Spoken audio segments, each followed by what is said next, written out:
Bonjour, je suis Joe Washington Edina, président de la Fondation Edina et membre des organisations de la plateforme de la société civile qui travaille dans le cadre des droits de l'homme et la démocratie.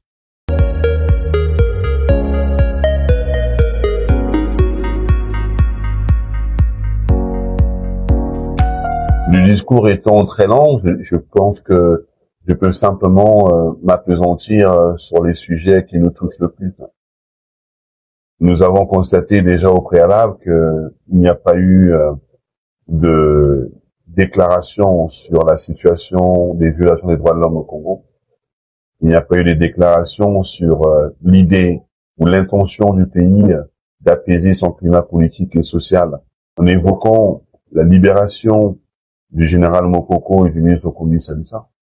Pour nous, ce sont des personnes qui aujourd'hui méritent, par rapport à la situation de la volonté d'évolution des droits de l'homme, d'être libérées.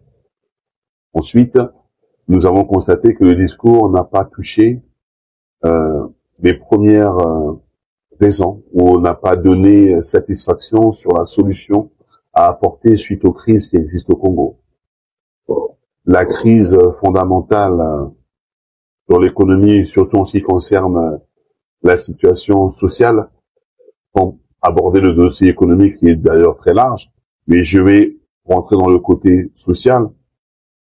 Il y a, depuis un certain temps, énormément de grèves.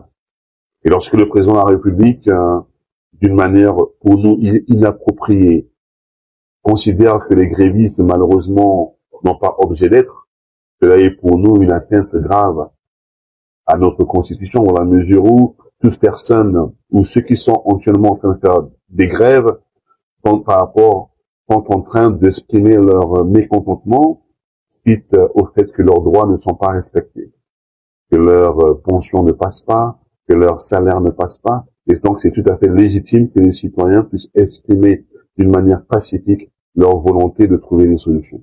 Et le président de la République, malheureusement, s'est présenté devant la nation un peu comme étant une victime comme nous, en constatant qu'il y a des responsables qui détournent l'argent des fonctionnaires, qui détournent l'argent des étudiants. Et pour nous, cela n'est absolument pas une déclaration à faire. Le président de la République devait plutôt agir en tant que président, parce que, étant le premier magistrat, il devrait sanctionner, demander à ce qu'il soit présenté devant les tribunaux, que les enquêtes soient ouvertes, et que le président de la République, qui est d'ailleurs, selon nous, le seul responsable à prendre la décision pour arrêter toutes ces malversations ou arrêter toutes ces violations qui n'honorent malheureusement pas son mandat.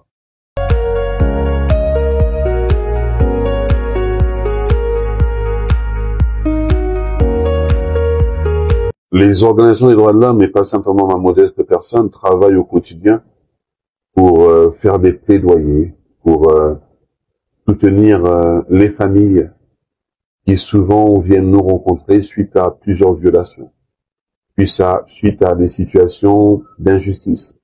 Il y a des personnes qui sont détenues avec des durées qui ne sont pas dans la légalité.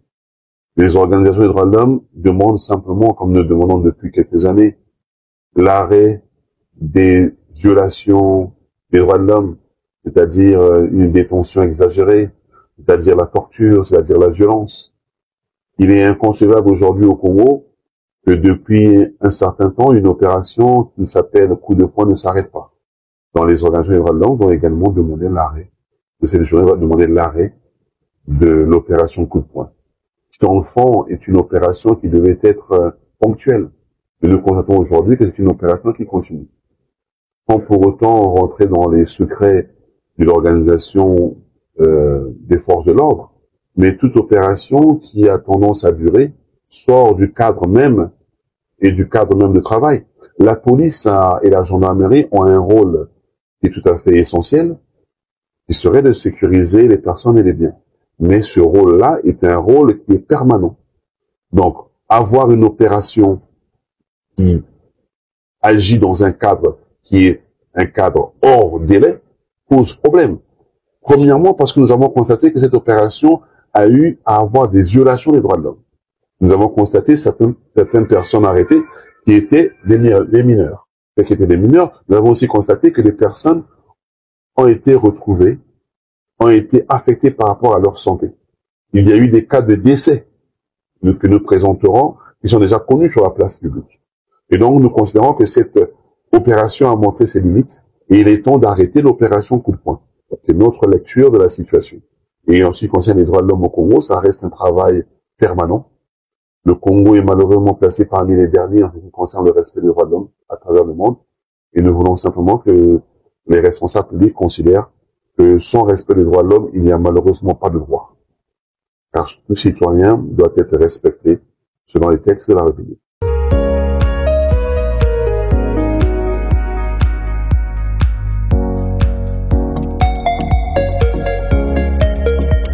La jeunesse congolaise est malheureusement perdue. Elle est entre l'idée de aller à l'étranger par les bateaux de fortune, en traversant les océans. La jeunesse congolaise est perdue même au Congo. La preuve, le drame de Ornano, là où les jeunes ont pensé que c'est seulement dans l'armée qu'ils peuvent trouver un emploi, ce qui est une erreur. Et donc, cette jeunesse-là qui est malheureusement instrumentalisée. Cette jeunesse à qui on remet les billets de banque pour aller soutenir les candidats ici et là. Cette jeunesse est perdue. Et donc, nous considérons qu'il faut simplement dire à la jeunesse d'essayer de changer de cap. Le cap que nous demandons à la jeunesse, c'est de lutter. C'est d'être des activistes de la liberté. D'être des gens qui prennent la patience de la connaissance. Et d'entreprendre. Entreprendre dans ce qu'ils peuvent entreprendre. Mais surtout, revendiquer. Se battre à revendiquer le bien-être social. Le bien-être pour leur avenir. C'est tout ce que nous demandons.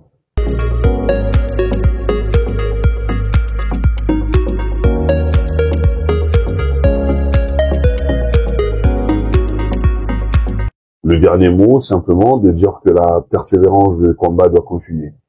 Tous ceux qui croient en des valeurs au Congo doivent continuer à se battre. Parce que rien ne s'obtient simplement dans l'assistanat.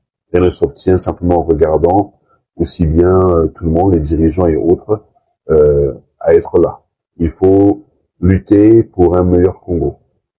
Ça viendra simplement d'un réveil populaire, ça viendra des personnes qui continuent à revendiquer leurs droits.